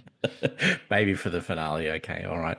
Well, we got a really great message from the folks over at the Jungle of Mystery podcast. So it's a Lost podcast Mhm. partnership here. So I started listening to the Jungle of Mystery. What they do is it's hosted by Elizabeth and Marshall. Mhm. Marshall's never seen the show. Elizabeth has seen the show multiple times, Excellent. and they're doing one episode per episode of Wow. Lost, So a full watch through. full watch through, which means there's over 100 episodes. They're currently up to they're in the middle of season 6, so they're almost Okay. finished. They've powered But through. yes, well powered through. So I was like, wow, they've been must have been going a while. They actually started back in 2021. So if you think about It's a recording pandemic baby. I reckon if you start recording one episode a week Yeah. of the show and stop and have a chat about it. But I recommend, especially if you've got like favorite episodes and you just want to hear people really talk about that in depth, that For that one example, if you episode. got a top 10 list of episodes. Yeah, that's right. I was like, well, who better to get a top 10 from Mm. than Elizabeth from the Jungle of Mystery podcast. So she was good enough to send us her top Hmm. 10. Would you like me to run Yeah. through that, Dan? Yeah. Hit Okay. me. So coming in at number 10 is this is a great one. Trisha Tanaka is dead. Yep. And Perfectly good call. We've discussed yes. that on multiple Yep. occasions. Yeah. We Great episode. have. Yes, that's in my top 10. Number 9, The Man Behind the Curtain. That's Hmm. the Yep. Ben origin story. Yep. Not a goodie. Yes, that's in the our official IMDb countdown. Number 8, it's The Constant. Bit Oh, early bloody for The hell. Constant because we all know. Everyone bloody has the constant in there, don't they? But still, it's not number one. I'll No, number cut us one. some No, slack. it slid all the way down to number 8. Yep. But of course, you've got to have The Constant in there. Number 7 is an interesting one. Across the Sea. Whoa. Across the Yeah, sea. That's a choice. I mean, I'm the dude who has expose in my top 10 list. So I'm, people are allowed to have choices that are outside the mainstream, but that one is Of definitely course. outside the mainstream. I think it Yeah. was not liked. When we talked about this with Aberturno, you Mm. mentioned that the fan backlash was pretty severe. But like in the moment, do you remember that one being quite Yeah, I hated? do. Yeah, I remember people watching it and like everyone's like, oh yeah, they're gonna bring it in for a good landing. They're gonna, Mm. Lapidus, their landing on this is gonna come in nice and neat and good. And then it's just like, oh no, wait a sec, they might mess this up completely. What the hell is this? Why is Alison Janney on our screen? Yeah, yeah, right. It's like, Yeah, well, so you want I think a lot of people are like, oh, are these the kind of answers we're gonna get in the last few episodes? So yeah, It's an odd one because it's like, well, you want you want your historical answers or not? Like, it doesn't yeah, get any yeah, more, yeah. origin than that. Yeah. Anyway, Yes, yeah. So it worked for Elizabeth, so that's good. yes, So every yep. episode works for somebody. Somebody out there likes the Jack's tattoos episode. There must be someone. Not sure who it is, but there must be someone. That's another podcast idea. We Yeah, find that one find that person one that person. holds that episode up. Yeah. Number six, Elizabeth has White Rabbit, and Oh this yeah. is season one, episode 5. This is Yep. it's weird, right? Because you think of the pilot as a Jack episode, but it's actually this number 5. That's the first time Yeah. Jack gets his own episode, and it's about his father, right? Like a lot of Yeah. and then he suddenly appears on the island as well. I So think for the yeah, first so time. yeah, so a lot of good things in it. A kind of trick they used, especially in the early episodes of that first season, is they'd Mm, kind of tease, like if in episode 3 they'd tease the next mystery in episode 4. Like there'd be little links. Episode 4 they'd tease the next one. So you did see mm. Jack spotting a bit of Ghost Christian Shepherd. I think a little bit earlier, maybe in Yep. episode 4 when we were walkabouting. Mm-hmm. And then Mm-hmm. no, here he really is. No mucking about. And so then number 5 is Deus Ex Machina, which Hmm. was Locke's second flashback episode in season 1, Right. episode 19. So this is us learning about the relationship with his father Hmm. and being screwed over by Yes. he wakes up after surgery and his dad's gone. Another cruel Yeah, kick in the guts for Locke. but it'll save his life in the season 3 finale. So that's the thing. That's right. Everything's connected. Number 4, Man of Science, Man of Faith. Hmm. Another episode that's been part of our Yep. countdown. I think yeah, a lot of people love that, obviously, for the opening, just the opening scene alone, Mm. where with Desmond Yep. going about his routine in the hatch. Number 3, Abe Turno. Hmm. So, if you're a big Richard Alpert fan, This is the this is one. the episode for you. I remember Yes. you weren't as big on it. I still like the episode. You were a bit more down on it, right? Yeah. Yeah. It's fine. Yeah. It's not really my cup of tea. Yeah. It's okay. It tells us all. It gives us a bit of Jacob, a bit of Man in Black, a Mm, bit of Richard. yeah. That's all good. A bit of I Hurley. think yeah, I think that was a good way to digest a bit of history Yeah. through the eyes of Richard. Yeah. I don't have any major issues with it. It's just not in my top 10. Like Mm. plenty of other episodes. Number 2 is Walkabout. Yes. So Walkabout was number 10 in my top 10. Regretfully so. I'm already regretting that. It seems Yeah, way too. and I teased that it was in my top 10 somewhere, and it hasn't popped up yet. So No, that's right. who knows where it will be. I've been trying to calculate that in my head and I still can't work out what order things are going to drop into and what's still to come. So then that leaves her number 1, which is Elizabeth's number 1, is Through the Looking Glass. So this is Yes. the season 3 finale, which we will be talking about in our 9th episode, given Hmm. that it is the second highest rated episode of Yes. Lost. It is a very, very good episode. So yes, Yeah. I think having Walkabout and Through the Looking Glass in your top 3 or 4 is probably a very wise thing to do, I would suggest. Yeah, yeah, right. Okay. Through the Looking Glass, not Penny's boat, and we have Yeah. to go back and all that. So, like, yeah, that's a absolute classic. So, Yeah. thank you to Elizabeth for sharing your top 10 with us. Yeah, it's a great list. Very, yep, very brave of anybody, and I love how different they are when people send them Mm. through. So, Elizabeth's an expert. There's also some other people that have sort of shot us a few notes on social media who are Mhm. just kicking off for the first time ever Yeah, watching very the show, fun. which is So awesome. they've gone the full Fiona route. Yes, that's right. Which, hey, if anything comes of this podcast, just making more people discover the show, Yep. but that means that these people are not listening to the podcast currently. No. So whatever year it is that you are Hello. finally listening, hello, Smay Senti Smackety.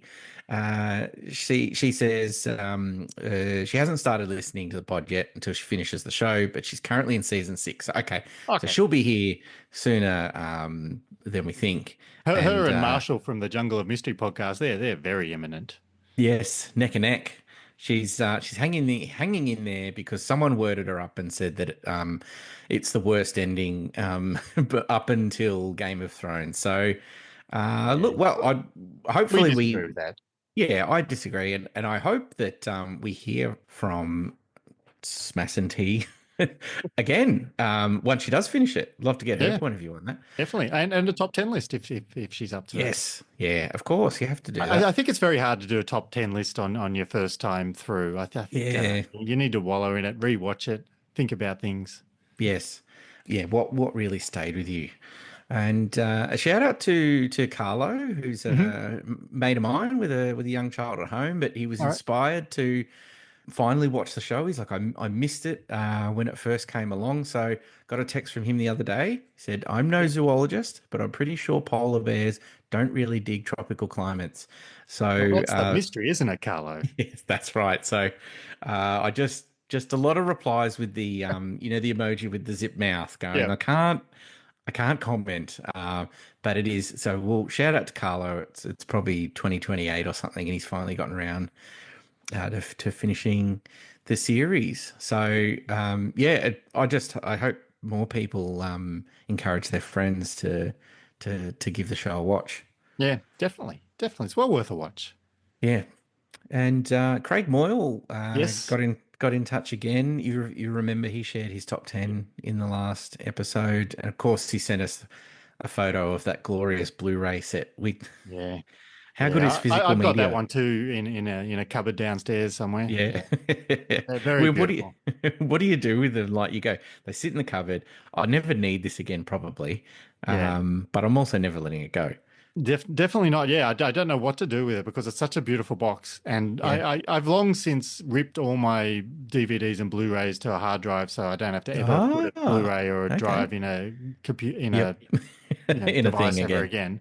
again. Yeah. So yeah, yeah, but I don't know what to do with it. They just it just serves as a very beautiful backup now. Yeah, okay.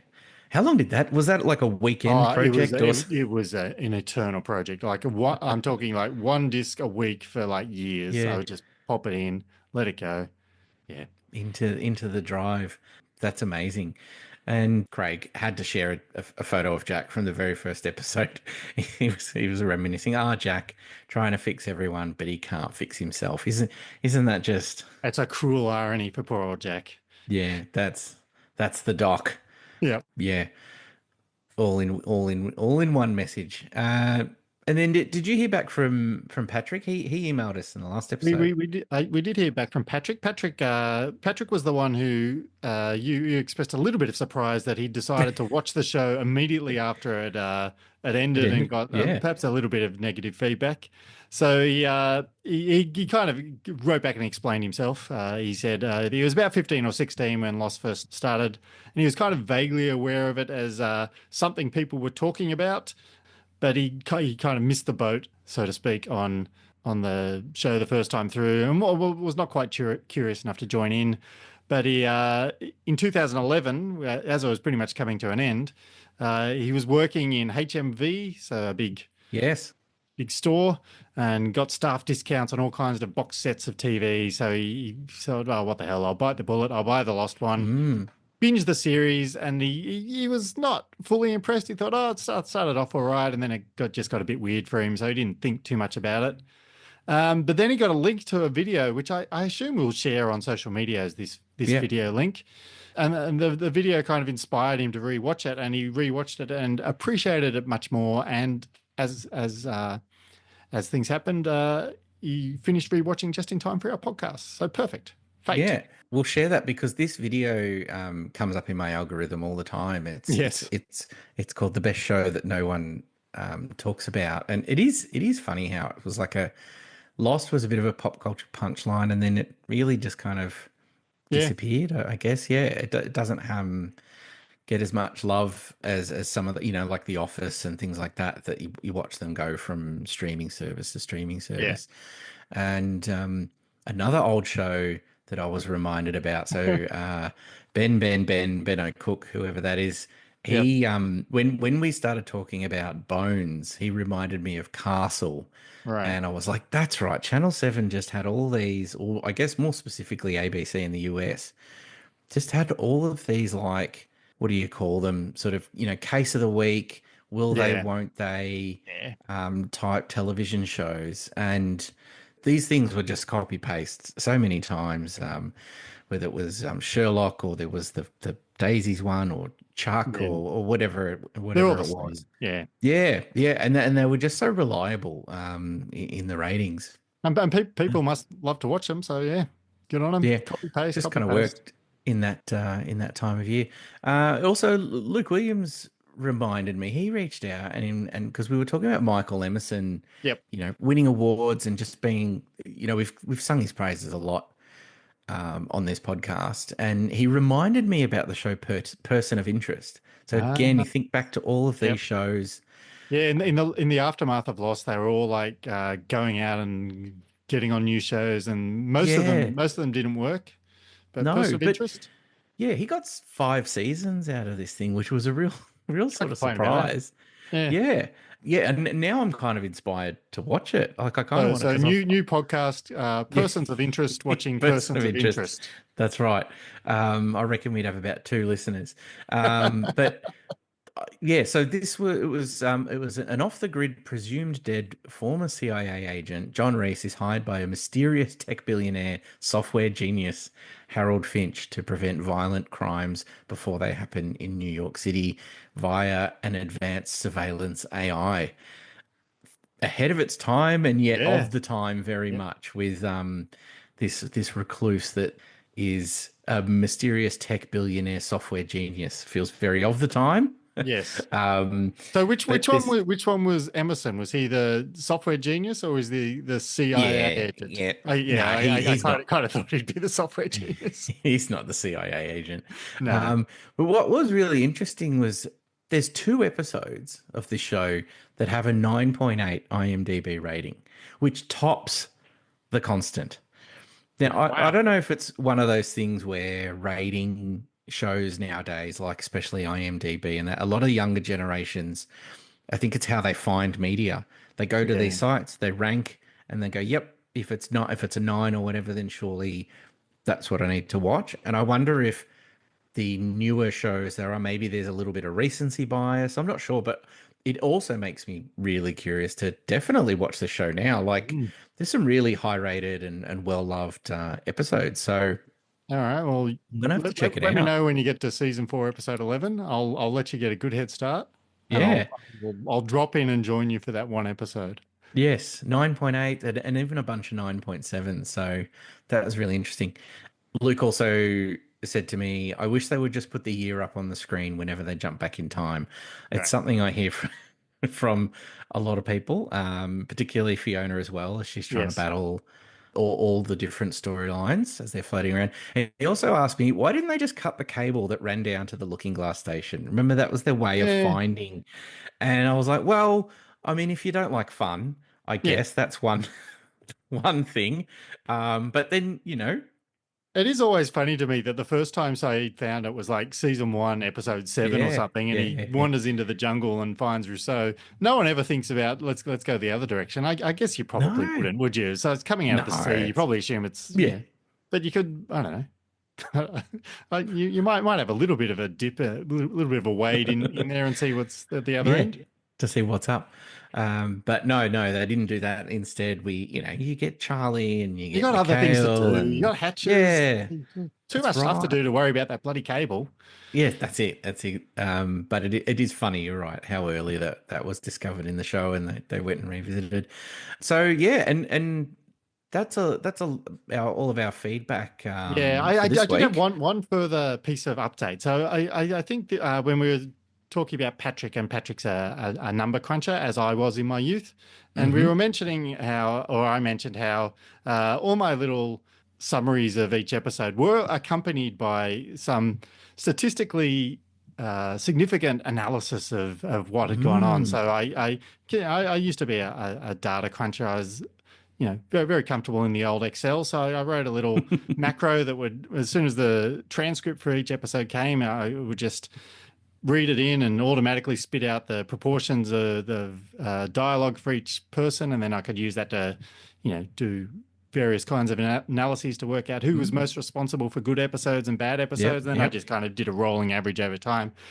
And the whole reason for this, I didn't remember this when I mentioned it last time, but I did remember a little bit later, because the whole reason for this was that this show was on, and I had this website of mine in an era where you could actually do enough search engine optimization, enough SEO as just a Yeah. little person with no power or anything to actually get yourself up to the top of listings for things that people searched for. And what I discovered, I was enough into this that I could work out, all right, how am I going to get myself people to see these things that I'm writing? And I Right. and I did some research, and I discovered that the term lost analysis was searched for a lot. Wow. People wanted the phrase lost analysis. So I thought, all right, I'm going to call these my lost analyses or lost analysis. And it would mostly be a joke, but there would also be Yep. some number crunching in there. So I wasn't lying. These days, of course, I know that I could just lie and just call my Yeah. jokes an analysis. But at the time, I was more naive. I thought, all right, I better put some actual numbers and graphs and percentages in there. So yeah, there you So go. That's the origin of my number crunching for each episode. there you go. So do you think so people back then would be wanting analysis in like, someone please explain the show to me. Yes, Someone yeah, like I'm yeah, trying to find the answer to a mystery, and you're the top result yeah. with Oh, I with don't your think I ever got blogs top, but I was in there. and yeah, people were getting like the AV Club, and there was Dan Liebke, Yeah, and but that's I'd still love to know see the heat map, of yeah. I characters did try to and good find the episodes. spreadsheet. I have no idea where the spreadsheet's gone. I think the Yeah. spreadsheet may have died on one of the computer transitions over the years. But yeah, there was an actual spreadsheet, and it was all quite organized. But yeah, I'm almost certain that Desmond topped the lists pretty much all the time. Yeah, that makes sense. Yeah. All right, Dan. Well, if you're comfortable, might be time to leave the Pearl Station. Yep. Let's get out of here, and we'll see everyone on the other side. Is it time to kick on to our top 10? Yes. Yes. Yeah. Now, I suppose we should ask the question about Exodus, Yeah. It's not in my top 10. No. not in your top 10. So, I've got a question for you, Dan. What are the rules of this damn thing? Because on the rewatch, I've had a real But did conundrum you here. change your mind? I think I have. Honestly, if I could do a do-over, I really want to get Exodus in my top 10, and So it'd what was be your number like 10? so I had Walkabout, and that's not going anywhere. That I've made the fatal mistake of putting that at number 10. It's probably Ji Young, what it or question mark, which Right. was my 9 and my 8. One of those two has to go. So whether I'm allowed to change it on the fly, I don't know. Maybe I'll people change on the fly. There's no rules here. because then yes, Exodus definitely has to come into my top 10. I've made a mistake. We need to go back. Yeah. No, whatever happened, happened. Uh, No, but I'll let you change your all listing. right. I think I hinted at my number 4 in the intro today, but I'm happy for you. Would you like to go first, or would you like me to? I'll go first because mine's very quick, because we've already spoken about Mm. mine in great depth. The pilot is my number 4. Okay. So we've done that. I don't have Mm-hmm. anything further to add. I just love it. Great way to kick off any TV show. Mm-hmm. Pilot is my fourth best episode. Slotting in at number 4. So yeah, that means that my number 4 is, of course, The Constant. So Oh, this This is a top 10 episode. It does belong in the top 10. You're absolutely out of your mind if you think this isn't worthy of. I'm only kidding. But we obviously will cover this, and we can cover this in detail, and we can have some bigger Wow. conversation around, why is it or is it not Yep. considered, number one, and maybe what some of your, shortcomings and things like that. But I'll give a real quick sort of, why I like it and why it's in the top 10. It's just this idea of like the first flashback where Desmond wakes up on the army base and he's dreaming about the chopper. We've just seen him in Mm. the chopper with Saeed and Lapidus. And I'm like, hang on, this is different because this is this like, yes, we've had the episode previous, but it's not time travel. The idea is that Yeah. that his mind is kind of jumping back and forth. And then when he returns to the chopper, the 1996 Desmond has come back. So suddenly we've kind of switching from this isn't a flashback or a flash forward. We're actually 1996 is the main part of the episode, Yeah. and 2006 is the flashback. Yeah. And I just think that's a fun new way to take on time travel. And the idea of an anchor or a constant as someone is kind of going back and forth.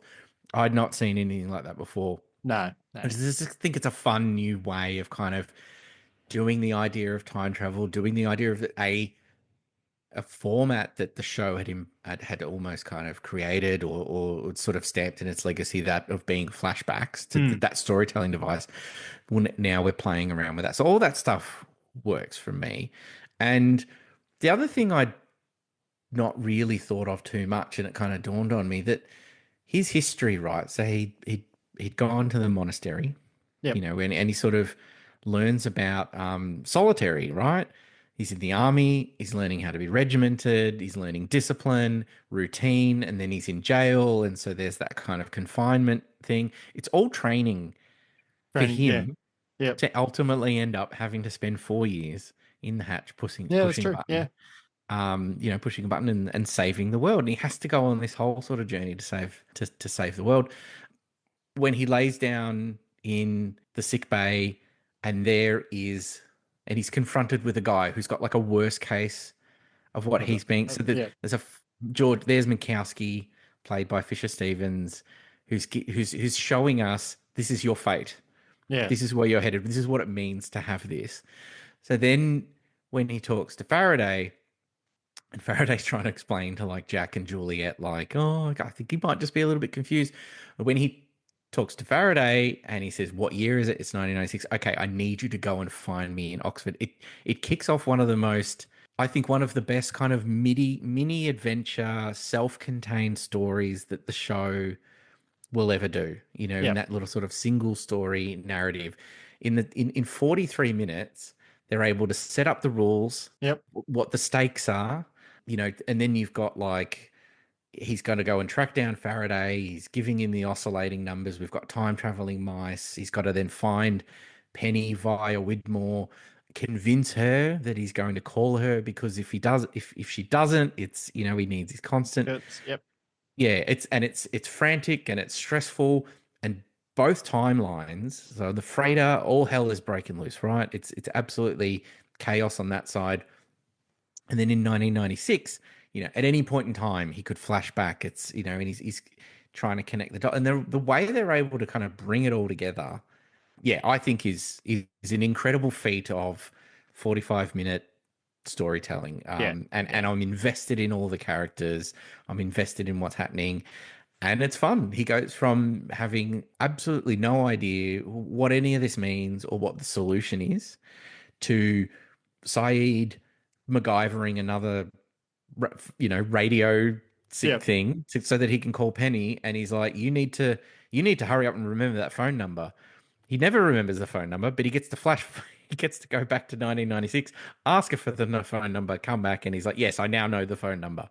Yeah. It's incredible. So the foreshadowing with Eloise the mouse and the she's got the nosebleed and Mikowski's got the nosebleed and Desmond starts bleeding.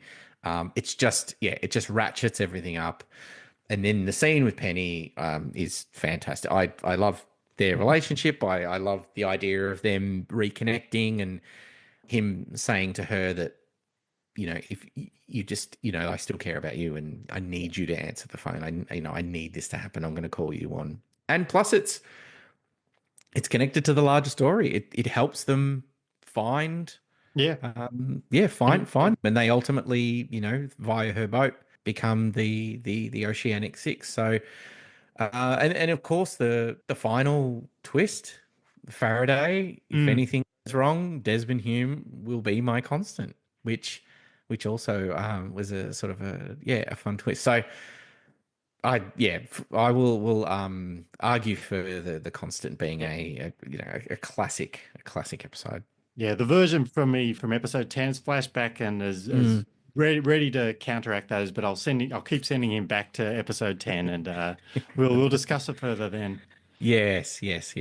So yeah, there's some other fun moments like the Black Rock painting. Widmore bidding on the Black Rock painting is fun. I just love Saeed's kind of like the wingman for this episode. He's the supporting character. You always need a Saeed around, and Just in life in general. Yeah. You need a Saeed, and I'm still convinced that Lapidus is a real pilot, and that one day they went down to the docks in Hawaii and they just found this salty old guy and we're like, do you want to be on the TV show? Yeah. Because I don't think he looks any different than Lapidus we get in the show.